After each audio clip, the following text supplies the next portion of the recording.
Bom Bom dia. dia, professor. Bom dia, professor. Bom Bom dia, dia, Sofia. professor. Bom dia, Débora. Bom dia para todos. Como é que foi o Californication? Tá tudo bem? Tudo bem? Não deu para entrar para... Crianças, olha. Bem, eu acho que eu já entrei em tonoscopia, já com vocês. Vocês recordam? Eu fiquei um pouco em dúvida agora. Tá faltando falar só de ebullioscopia e crioscopia. Mas veja só, nessa questão, parece esse nome de exame, né? Crioscopia, tonoscopia, são as propriedades coligativas que nós trabalhamos lá no início, falando sobre pressão máxima de vapor.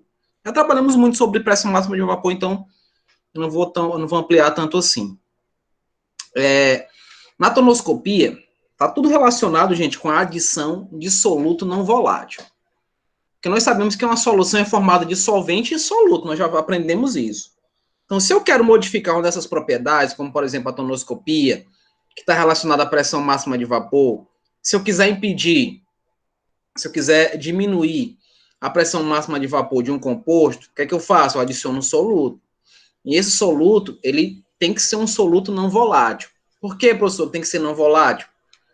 Para ele não evaporar que nem com o solvente, né? Então, eu preciso impedir que esse solvente evapore.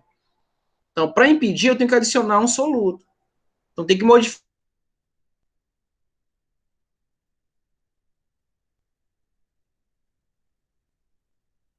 O que eu vou falar? Aumentar, né, a temperatura de ebulição. Fazer com que a água que ferve a 100 graus passe a ferver agora a 400 graus. Então, isso é possível quando a gente adiciona um soluto produzindo uma solução. Né? Só tem essa relação com a produção de solução. Então, veja, ainda com o material que foi trabalhado já na aula passada, nós temos, eu não espelhei aqui, né, professor? E o senhor também está demais, né? O senhor também, né, professor? Paciência. Não é, Débora? Esse professor, não. Pelo amor de Deus. Voltando aqui. Vou espelhar agora. Pronto, ainda sobre pressão máxima de vapor, quero que vocês observem bem que essa questão. Observem bem que essa questão. Vejam só, material retirado do livro, eu fiz questão de botar esse material bem aí, para a gente discutir uma coisinha chamada concentração. Vamos discutir a concentração, vamos observar as concentrações aqui desses amigos nossos, ó, por exemplo, glicose e o cloreto de potássio, eles são solutos. Só que eles têm natureza diferente. São solutos de diferente natureza. Como assim, professor? Você vai ver que a glicose, o açúcar, não é nem o açúcar é sacarose, mas a glicose, ela é molecular. Como é que eu vou saber isso, professor, que é molecular? Por exemplo, a fórmulazinha da glicose é o C6H12O6. Vocês estão vendo aí? Então, gente, vocês estão vendo? Ou não espelhei? Sim. Estão vendo? Tá, porque eu achava que eu não tinha espelhado. Eu fico aqui com a tela aqui, acho que eu estou espelhando e fico me achando, né? Respondendo e vocês não estão vendo. Então, beleza, espelhei. Então, vamos lá, ó. A glicose, ó, a sacarose, que é o C12H22O11, por exemplo, o etileno glicol, que é o CH2OH. Então, esse pessoal que você está vendo aí, ó, só com ametais, todos eles são solutos moleculares. E esses solutos moleculares, eles não vão interferir tanto assim. Como, professor? Porque eles não fazem dissociação. Eles não ionizam crianças, eles não produzem íons. Eles não são condutores de corrente elétrica. Então, quando você põe água para ferver e joga açúcar, perdão, nessa água fervente, o que é que vai acontecer com o processo da água? Ela para instantaneamente de borbulhar, não é verdade? Nota que você adicionou açúcar, sacarose. Só que, se eu deixasse cair ali naquela solução, um eletrodoméstico ligado Teria algum problema? Não. Por quê? Porque ali não tem íons. Ali eu tenho moléculas. Quando você faz a representação de um composto molecular, nós chamamos, inclusive, essa solução de solução não eletrolítica. Eu já falei isso para vocês. Uma solução que não conduz corrente elétrica. Já a solução eletrolítica, vai haver a condução de corrente elétrica, porque o soluto que nós estamos utilizando é um soluto iônico. É uma base, é um sal, é um ácido, coisas que nós já trabalhamos no ano passado e que vocês estão revendo com o Titio dos Anjos. Então, o soluto que representa a ionização, ele vai produzir elétrons. Então, nós vamos ver, inclusive, que nessa produção de elétrons, nessa produção de cargas, existe um chamado interferente. Quando estivermos trabalhando a parte quantitativa de propriedade coligativa, que são os cálculos, nós vamos ver que nós precisamos fazer uma correção. Que correção é essa? Justamente a presença de íons. Então, os compostos iônicos, eles produzem íons. E essa quantidade iônica vai mexer com a propriedade também. Por exemplo, se eu perguntar para vocês, o que evapora primeiro? Água com açúcar ou água com sal?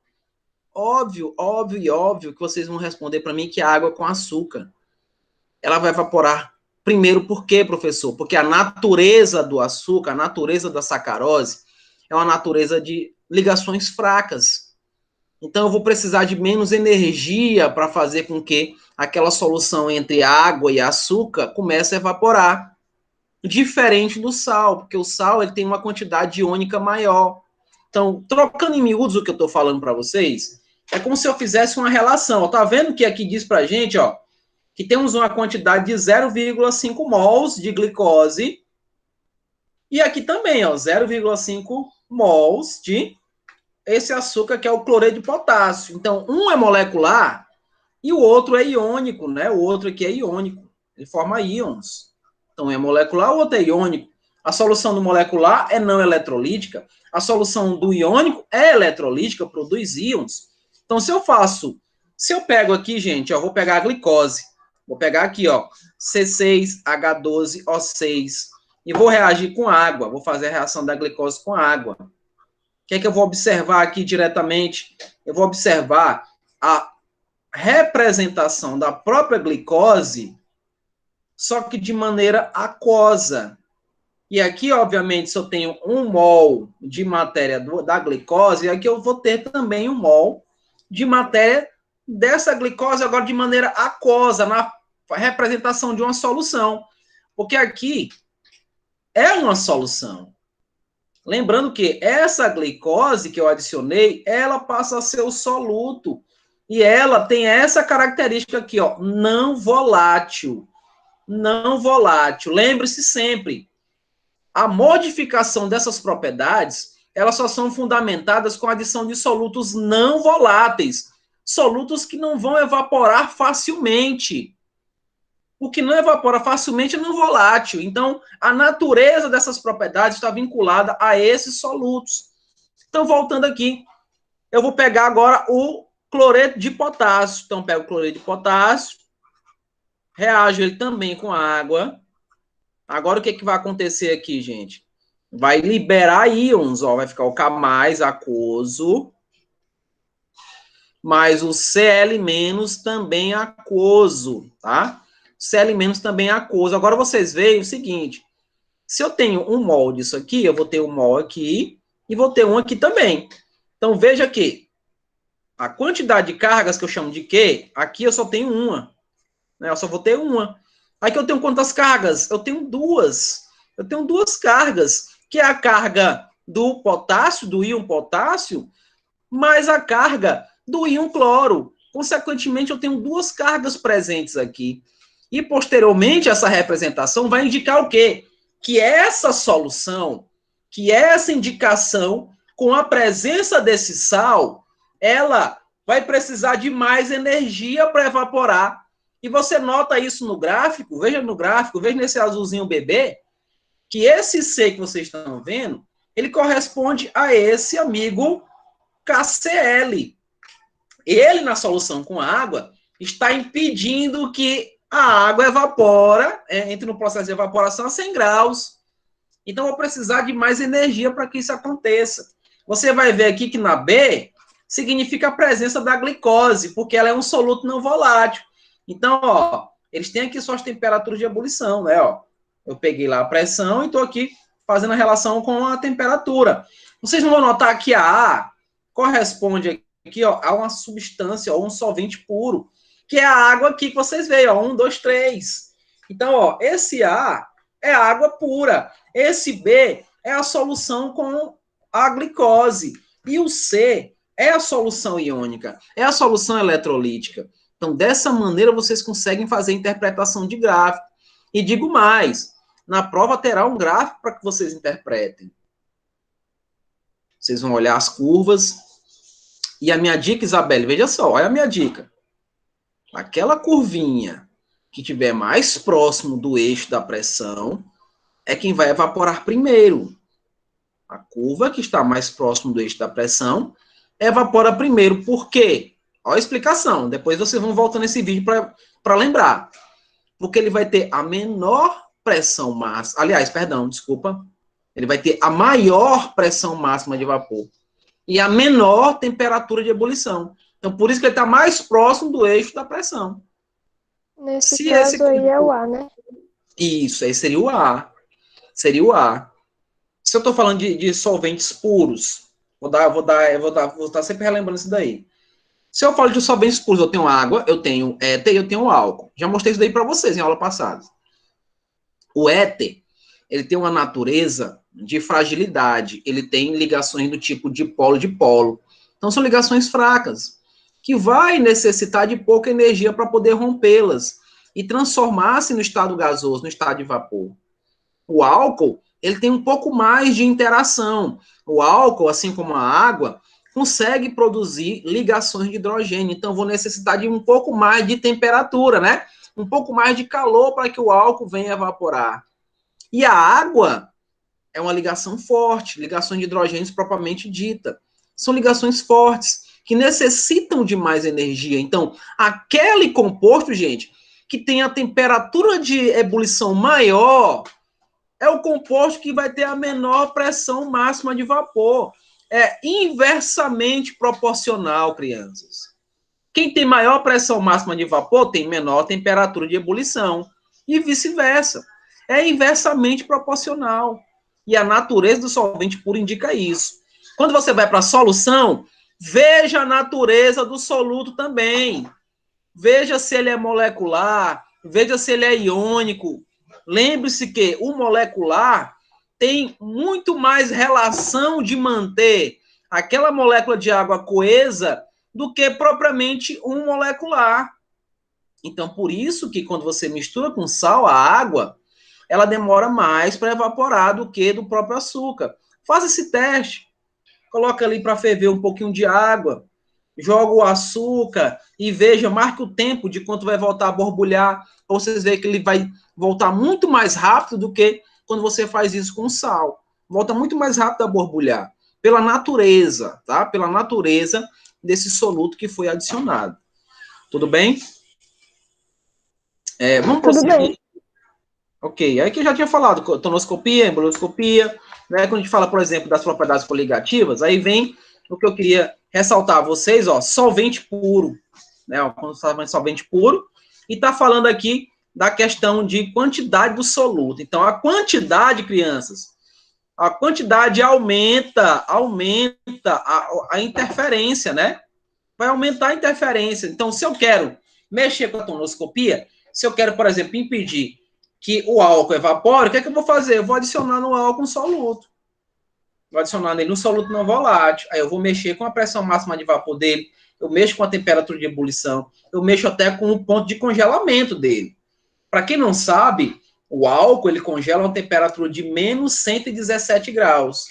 Então nós não temos um freezer feito pelo homem capaz de congelar o álcool. Não temos. Não congela. Só na temperatura de menos 117. É muito baixo. É uma temperatura muito baixa. Então, para vocês terem ideia, lá na Antártida, ela consegue chegar na temperatura de menos 90. Menos 90 graus no período de inverno. É muito baixo, né? Mas ainda não consegue congelar o álcool. Ainda não congela. Não é verdade? Então, veja só. As propriedades são essas: tonoscopia, crioscopia, embrioscopia é essa que chamamos de osmometria, que tem a ver com osmose. Vocês lembram o que é osmose? Vocês lembram das aulas do Francis falando de osmose? Né? Eu vou aprender por osmose, é difícil, né? A osmose é aquela relação de concentração, onde ela vai passar por uma membrana de concentração, né? Que é do mais para o menos e vice-versa, que é uma membrana semipermeável. Então, ele vai sempre passando para o que é mais concentrado, né? Onde está mais concentrado. Então, no caso, por exemplo, se eu perguntasse para vocês o que é que acontece com um peixe de água doce se ele for para água salgada, o que é que vai acontecer com ele? Ele sobrevive? Ele vai viver? Ele vai morrer, né? Ele vai perder seus sais, ele vai ficar murcho. Ah, professor, isso é verdade? É. Observe a mamãe preparando uma salada. Quando ela joga água com sal na salada para dar aquele gostinho a mais, com o passar do tempo, o alface ele fica murcho, né? Ele fica túrgido, né? A expressão é essa, as células túrgidas e células plasmolizadas. Então elas ficam túrgidas. Então veja só, o peixe da água doce na água salgada, ele vai ficar desidratado, ele vai perder água, né? É engraçado isso, né? Ele vai perder água, ele vai murchar. Já o peixe de água salgada em água doce, ele morre afogado, crianças. Ele vai morrer afogado, ele fica inchado, né? Ele morre afogado, engraçado isso, né? O peixe morrer afogado, pois é. Mas ele vai morrer afogado por esse princípio aí da osmose. Ok? É isso. Prosseguindo aqui. Vou diretamente para a tonoscopia. Quando eu vou adicionar, olha aí a definição, tonoscopia. É o estudo da diminuição da pressão máxima de vapor. Então, eu quero diminuir a pressão máxima, eu quero baixar. Então, tem lá um elemento que evapora rapidamente, então eu quero baixar essa relação dele evaporar, adicionando o quê? Um soluto. E esse soluto é o quê? Olha só, não volátil. Então, vejam, nós temos a água pura, tá vendo aqui, ó? A água pura nesse primeiro recipiente fechado. Olha a pressão que foi adicionada aqui no sistema.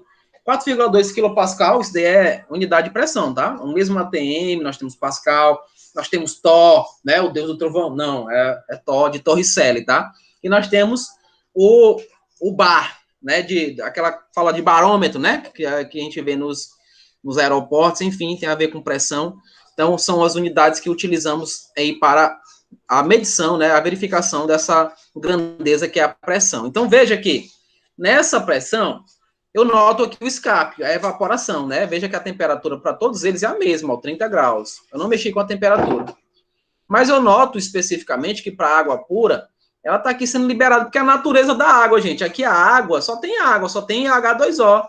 Não tem outro elemento aqui interagindo com ela, impedindo ou acelerando o seu processo de evaporação. Então, veja que eu estou com a pressão aqui. Quando eu adiciono água e glicose, quando eu adicionei a glicose, note que houve a diminuição do que está sendo escapado aqui, né? Ó, do que está evaporando.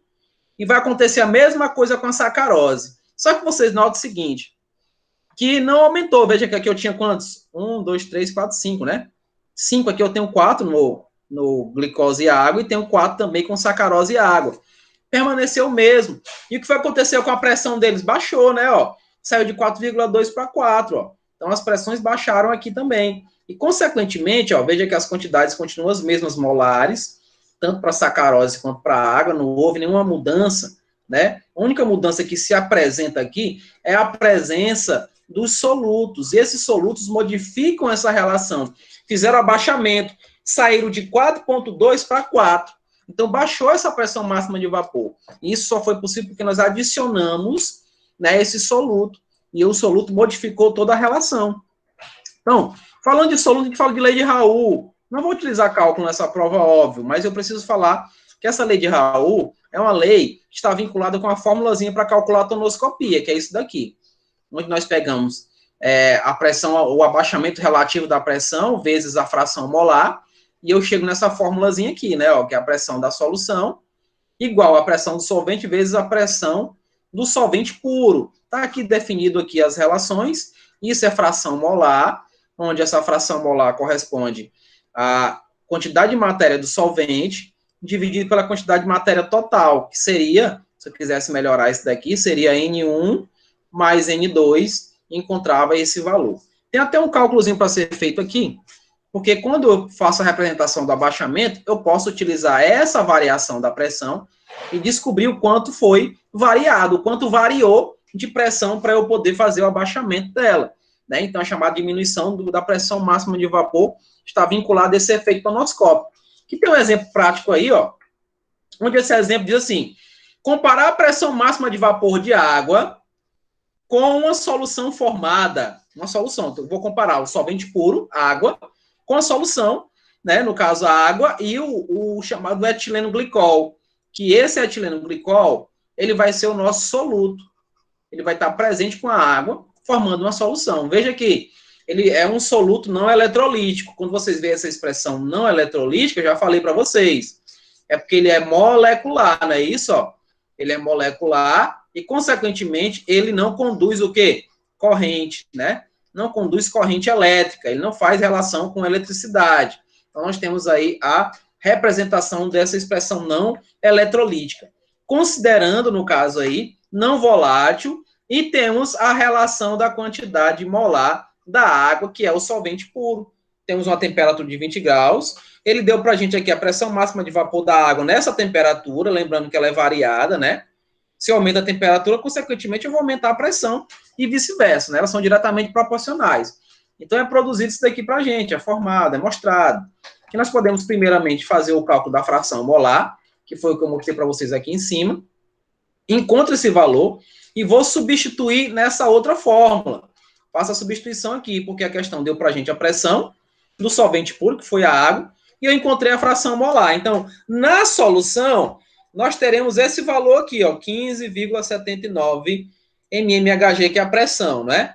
E aí eu posso fazer a variação para indicar o quanto variou, não é? Ó, foi uma variação aqui de 1,75 mmHg. E ainda representa essa variação em gráficos.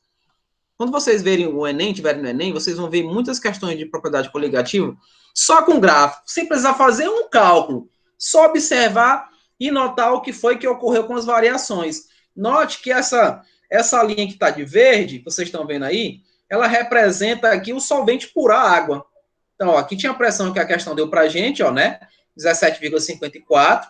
Essa daqui foi o que nós encontramos com o cálculo de Raoult, né? O cálculo de Raoult, que é a pressão da solução, vezes a fração molar do solvente, vezes a pressão desse solvente, no caso, o solvente puro, a água. Então, houve esse decréscimo, caiu, tá vendo? Ó? Houve essa queda, note que a temperatura de 20 graus. Então, nessa queda, mostrou a variação. E a variação aqui é de quanto? De 1,75 mmHg.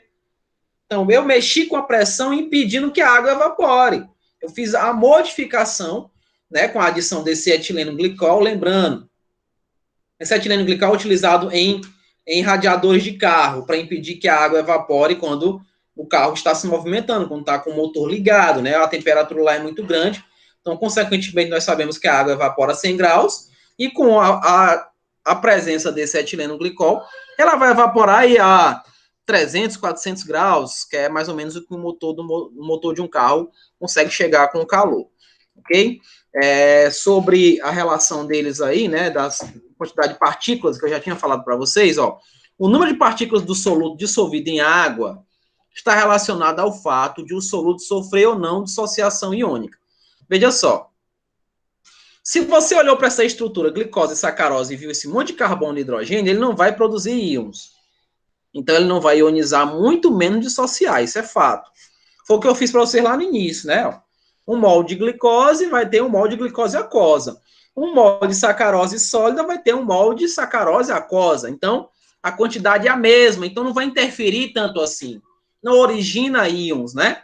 Mas aí, se você observa a relação com sais, bases, ou mesmo ácidos, aí você tem a representação de dissociação ou ionização. Cabe a vocês, crianças, lembrarem disso e não perderem questão, né, em relação aí a quem ioniza e quem dissocia. Nós trabalhamos muito essas reações e essas relações diretas em neutralizações, inclusive falamos isso quando trabalhamos as funções inorgânicas, ácidos e bases. Falamos muito sobre isso. Então, veja só. Dissociei aqui o NaCl. Então, veja que ele produz 2 íons, né? Ó, tá vendo? Ó, 2 mol de íons. 1 mol do íon Na+, e 1 mol do íon Cl-. No cloreto de cálcio, observe, eu tenho 2 cloros. Quando eu venho quebrar a molécula, separar, eu mostrei até isso aqui para vocês. Desse mesmo jeitinho eu mostrei para vocês.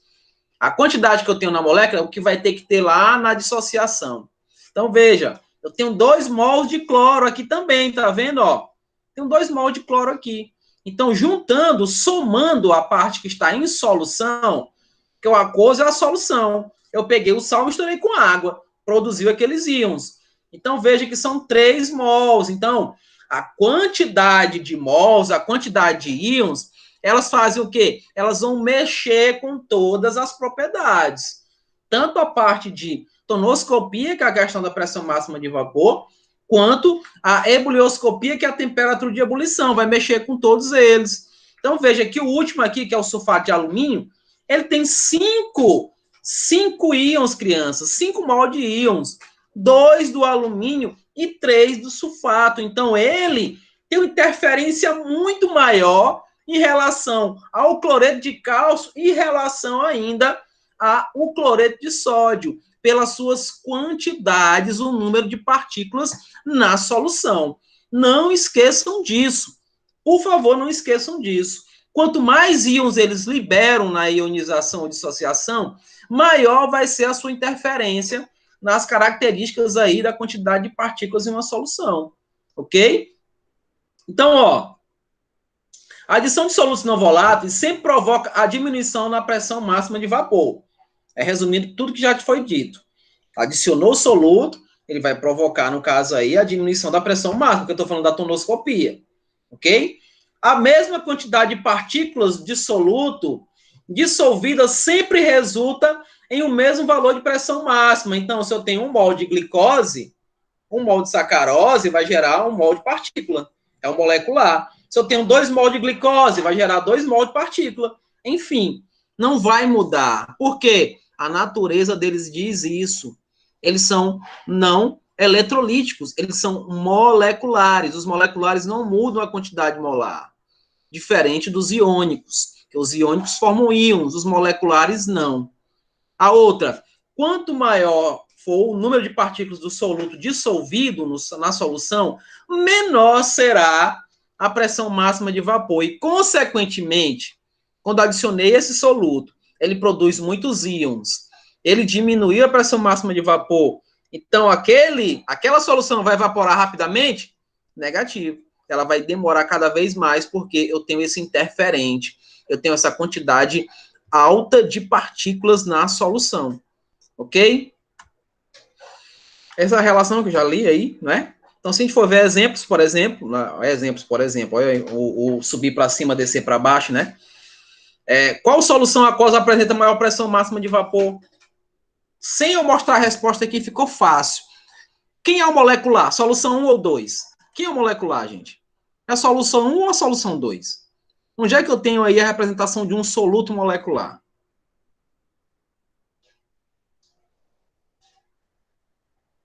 Ela está pensando. Vou dar aí 5 segundos para vocês me responderem. É 1 ou 2? Diga aí. É 1 ou 2? Tá vendo ela pensando aí? Ela tá assim, ó. Eita, e agora? Responde aí, tia. Eita, pressão, mexe. Não, ela não vai responder, não. Eu vou responder. É o 1, gente. Olha, ó. A Isabel chutou no 1. Veja só. Gente, olha a dica que eu dou para vocês. Você tá vendo esse monte de carbono? Carbono, hidrogênio, oxigênio. Vocês verem carbono, hidrogênio, oxigênio, nitrogênio. Gente, isso daí é molecular. São metais. Agora você vê potássio, sódio, né? Aí tá vendo, ó? Ia acertar, né? Ela ia acertar, com certeza. Então, veja só. O 1, a solução 1 aqui, ó, mesmo, tá vendo que a quantidade molar é a mesma, tá vendo? Ó, 2 vezes 10 é menos 2. Então, não é por ali que eu vou olhar, não é por ali não, gente. Porque se você for ver a dissociação, esse cara aqui, ele não interfere muito porque ele é molecular. Esse outro aqui é o sulfato de amônio, ele é iônico. Então, como é que seria aqui a resolução? Veja aí, ó, na solução 1, nós temos essa quantidade, ó. 2 vezes 10 é menos 2 mol de partícula. Não vai ocorrer ionização. Não produz íons. Então, é o quê? Uma solução não eletrolítica. Já na 2, ele vai dar o quê? 6 vezes 10 a menos 2. Por quê, professor? Porque na 2, eu produzi quantos íons? 3, tá vendo? Ó, para cá, ó. Eu produzi 3 íons. Não é isso daí, não. Aqui, professor. Pronto. Eu produzi 3 íons, ó. 2 e 1. Eu tenho 3 íons aqui, ó. 3. Produzi 3. Mas quanto é que é o valor de molaridade que eu tenho do sal? 2 vezes 10 a menos 2. Então, é 3 vezes esse valor. 3 vezes 2 vezes 10 a menos 2, que, consequentemente, vai dar isso daqui que vocês estão vendo. 6 vezes 10 a menos 2. Veja como ele interfere mais.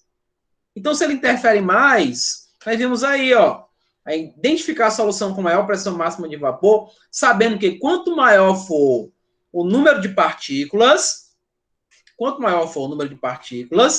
menor será a pressão máxima de vapor. Então, qual solução apresenta maior pressão máxima de vapor, gente? Qual solução? É a 1.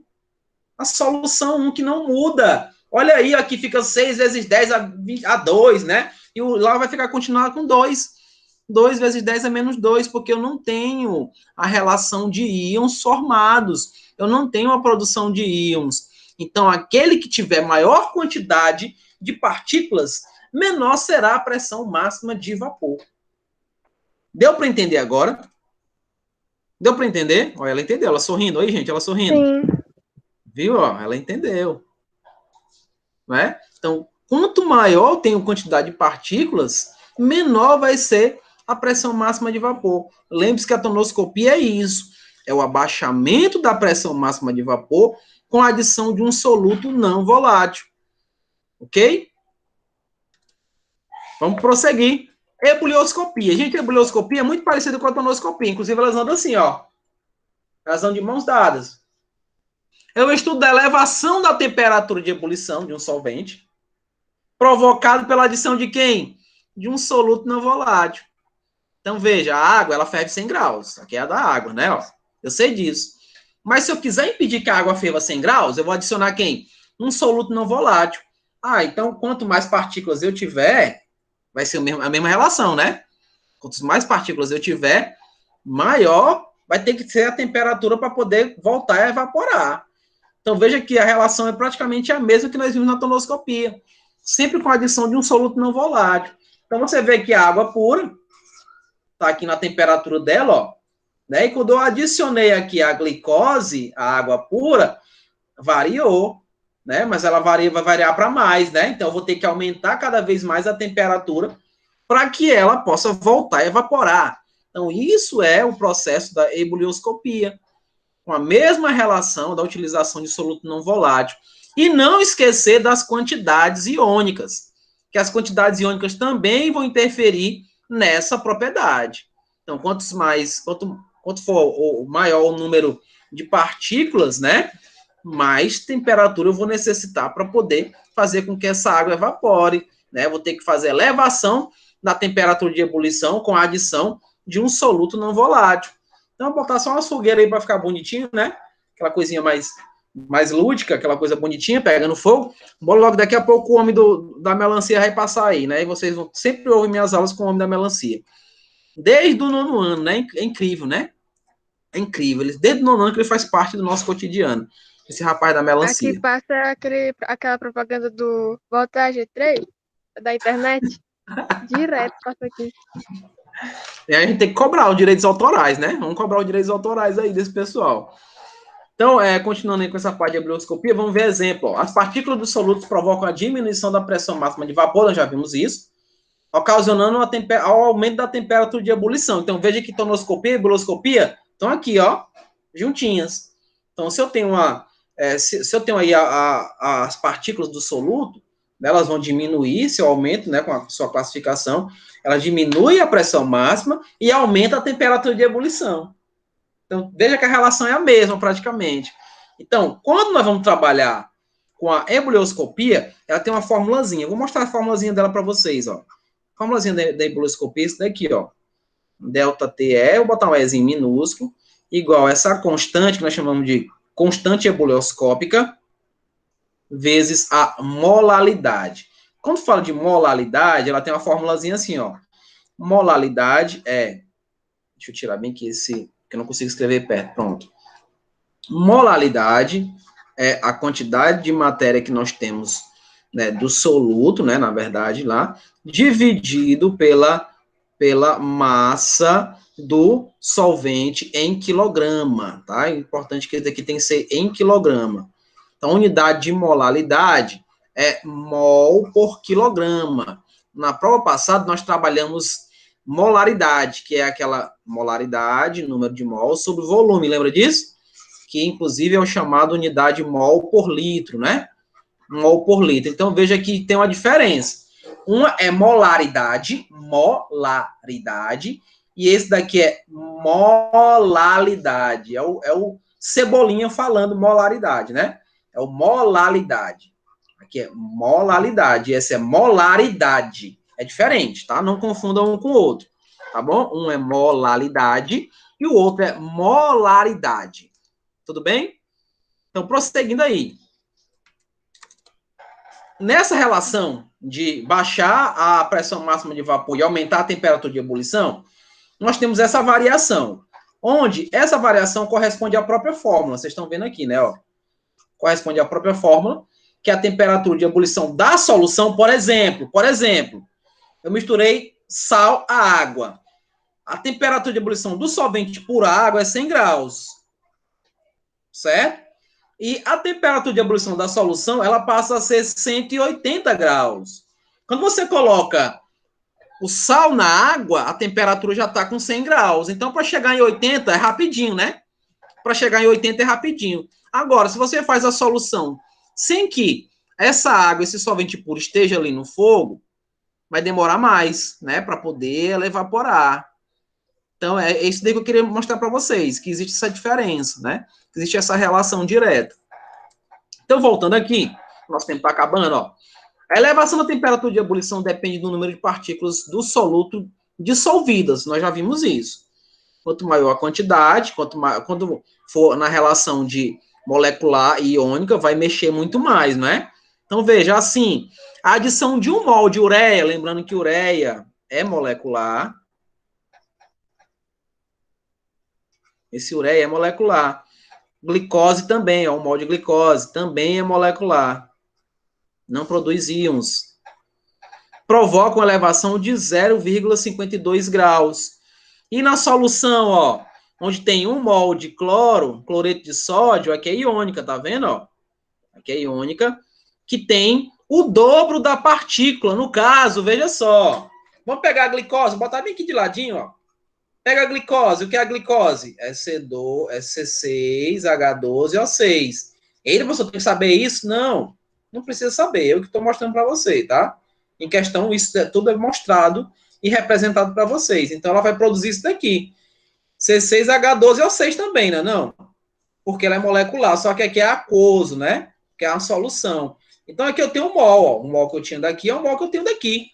Então, a interferência dela é muito pequena do que você pegar o cloreto de sódio, pegar o NaCl, relacionar com a solução, formar aqui, né, com a água, aí fica Na+, aquoso, mais Cl- também aquoso.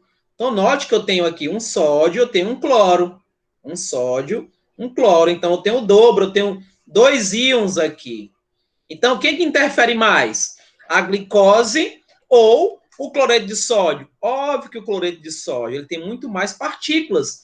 Então, veja que ele elevou para quanto? Para 1,04 graus. Olha a diferença, né? Do molecular para o iônico. Aquele que tiver maior número de partículas vai alterar muito mais essa propriedade. Tudo bem? Essa é a relação do que eu fiz, né? Ó, veja aqui. Aqui é porque ele pegou a ureia. A ureia também é molecular, como eu já tinha dito. Aí, aqui a glicose, de qualquer maneira, distintamente, o superior vai ser aqui com o composto iônico, não é isso? Com o composto iônico. Tudo bem? Posso prosseguir? Tranquilo? Sim, De boa? tranquilo. Sim. De boas, né? Vamos lá. Essa daqui é a minha relação que dizia, porque eu agora vou ter que apagar, senão vocês não vão conseguir ler, inclusive eu também não vou conseguir ler, apaguei aqui, pronto. Na ebulição da temperatura, ó, na ebulição, a temperatura não se mantém constante devido à evaporação do solvente, né? Então, cuidado com isso. Causando um aumento na concentração de solução e, consequentemente, um aumento na sua temperatura de ebulição. Por essa razão, a temperatura de ebulição de uma solução corresponde à temperatura na qual se inicia o processo. Iniciei o processo com a mistura com 100 graus, e aí eu vou começar a contar dali, né? Por isso que eu chego nos 180 rapidinho com água e sal. Tá ok?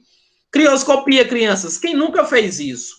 Quem nunca, numa festa, viu, por exemplo, vocês devem ter visto alguma festa onde o pai de vocês encheu o freezer com bebidas, refrigerantes, sucos e afins, né? E para ficar geladinho, para a galera dizer, eita, mas o refrigerante da casa da Isabela é muito geladinho. O que foi que aconteceu? O pai dela colocou gelo por cima, né? Comprou lá sacos e sacos de gelo, colocou por cima dos refrigerantes, por sucos, enfim, e depois ele adicionou sal. Aí você, meu Deus, por que ele adicionou sal? Gente, crioscopia, vamos, colocou sal, isso aí, ó. Veja só, o que é a crioscopia? É o estudo da diminuição da temperatura de congelamento de um solvente pela adição de quem, crianças? Um soluto não volátil. Então, se eu quero impedir que ocorra a formação de gelo, né, a formação do estado sólido da água, aí, ó, o Vitor Hugo não colocou sal, ele fazia isso. Então, Vitor Hugo, acho que você sabia dessa representação. Então, essa representação, Vitor Hugo, é justamente uma propriedade coligativa. É você diminuir, ou você... Diminuir, vou dizer diminuir porque vai ser negativo, né? Você diminuir a temperatura de congelamento. A água, ela congela a quantos graus? A 0 grau. Então, aquele gelo que foi colocado lá pelo pai da Isabelle, colocou o gelo, quando ele jogou sal, o gelo começou a derreter. Qual é a função disso, professor? Se o gelo está derretendo, crianças, é porque ele está absorvendo calor. Se o gelo derrete, ele está absorvendo calor. De quem? Dos refrigerantes. Fazendo com que ele fique cada vez mais geladinho. Parece que com álcool funciona também, né? Funciona, Vitor. Veja só, com álcool, se você joga só o sal, ele chega ali a mais ou menos uns -2, -3 graus. Quando você joga o sal e álcool depois, ele vai para -10. -10 graus Celsius. Então vai ficar a chamada canela de pedreiro, né? Quem conhece já ouviu essa expressão, canela de pedreiro fica bem branquinha, geladinha, estalando, gostosinho para você pegar aquele pão, passar manteiga e tomar o seu refrigerante. Então é através dessa relação aí, gente, da crioscopia. Então, se eu quiser diminuir, né, se eu quiser impedir que a água congele, eu vou adicionar um soluto não volátil. Vocês lembram que eu falei agora do radiador de carro? Nos países frios, quem já viajou aí para aí, sei lá, América do Norte, quem já foi para Nova York, né? Deve ter visto que no período de inverno, a prefeitura, ela joga sal na neve. Para quê, professor, que faz isso? Que absurdo. Pois é. Joga um sal na neve para a neve diminuir.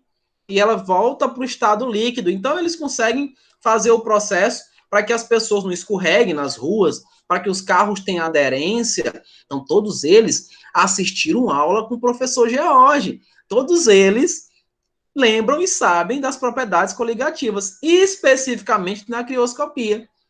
Então, se eu quiser fazer com que o meu refrigerante, que o meu suco fique geladinho, eu vou jogar sal no gelo. E isso vai acontecer. Esse é o processo de crioscopia, que nós vamos definir aqui com o nosso último slide.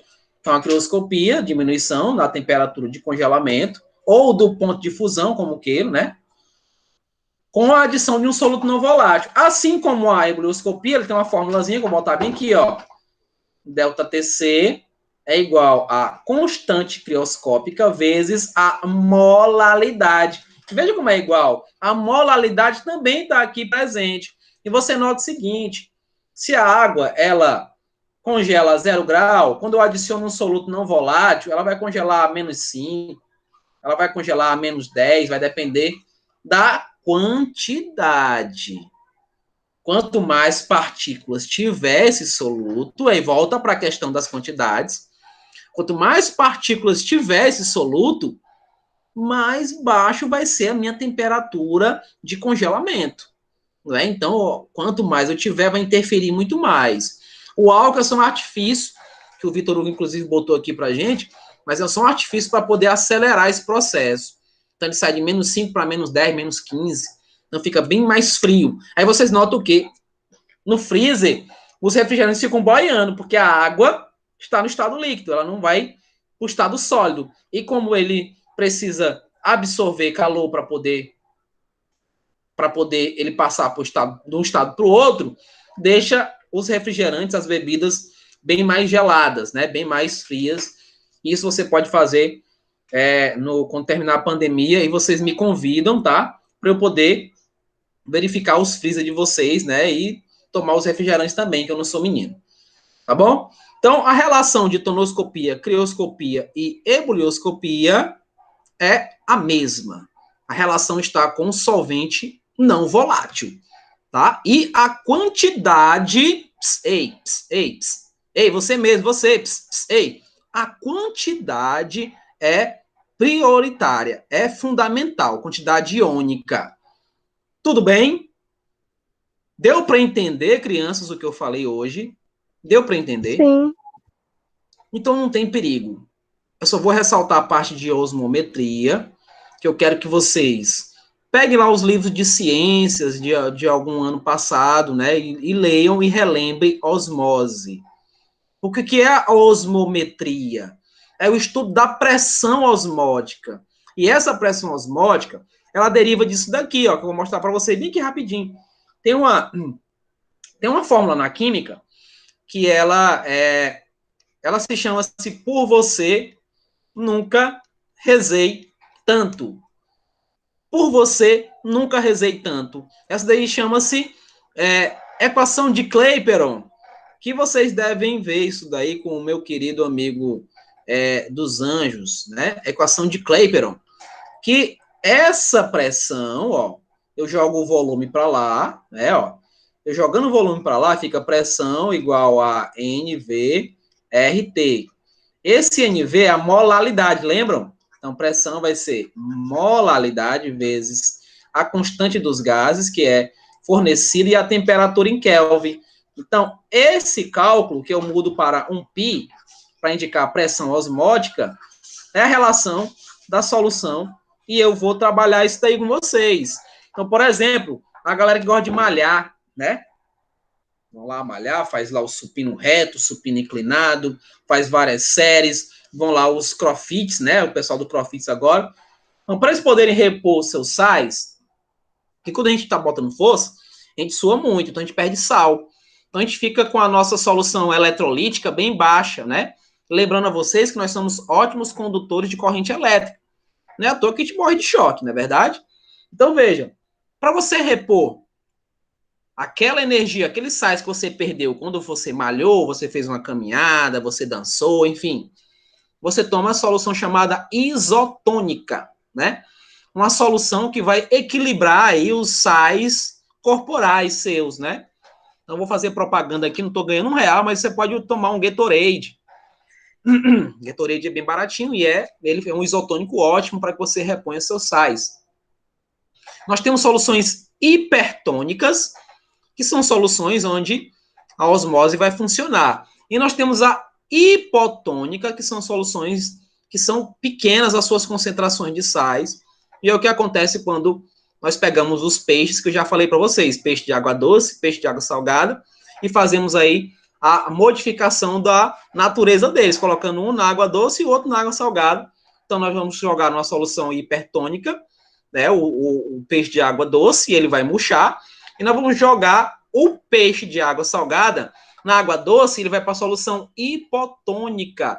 Então, o que vai acontecer? Ele vai perder o sal dele, ele perde todo o sal no seu sistema e ele incha e morre afogado, a criança, o bichinho, né? O peixe que morreu afogado. Dá até para fazer um livro, né? O peixe que morreu afogado. Crianças, estou parando por aqui. A gente se encontra na próxima aula. Eu vou trabalhar questões com vocês, vou ressaltar essa parte de pressão osmótica, que eu não sei muito, tá? Então, vou fazer uma revisão, não faltem. Chame a galera, diga, olha, vai ter lá um freezer com refrigerante gelado, né, com processo de crioscopia. A galera vem na mesma hora. Convidem o pessoal para assistir a nossa próxima aula, tá bom? Inclusive, estejam todos presentes para a gente poder trabalhar essas questões, tá bom? Questões de revisão, trabalhando as 3 propriedades: tonoscopia, ebrioscopia, crioscopia, e a osmose eu falo na próxima aula com mais